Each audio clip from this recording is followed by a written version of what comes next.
Welcome to me TV news. Nalgonda జిల్లా మహబూబాబాద్ గిరిజన ధర్నాకు బయలుదేరిన బీఆర్ఎస్ వర్కింగ్ ప్రెసిడెంట్ కేటీఆర్ కి మార్గ మధ్యలో నల్గొండ జిల్లా చిట్యాల వద్ద ఘనంగా స్వాగతం పలికిన మాజీ మంత్రి సూర్యాపేట ఎమ్మెల్యే జగదీష్ రెడ్డి, నకరేకల్ మాజీ ఎమ్మెల్యే చిరుమర్తి లింగయ్య, జెడ్పీ మాజీ చైర్మన్ బండా నరేందర్ రెడ్డి, ఇతర మాజీ ఎమ్మెల్యేలు, ఎంపీలు, ప్రజా ప్రతినిధులు పాల్గొన్నారు.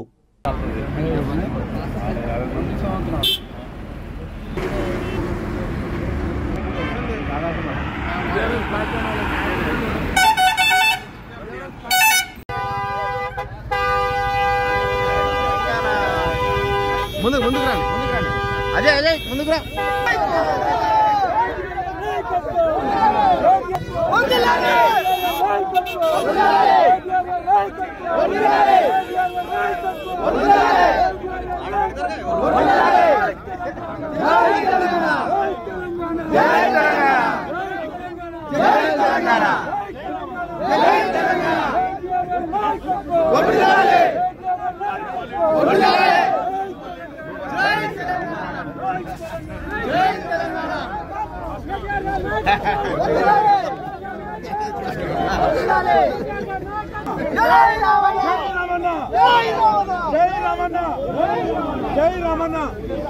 కేటీఆర్ గారి నాయకత్వం, కేటీఆర్ గారి నాయకత్వం, ఫ్యూచర్ ఆఫ్ తెలంగాణ.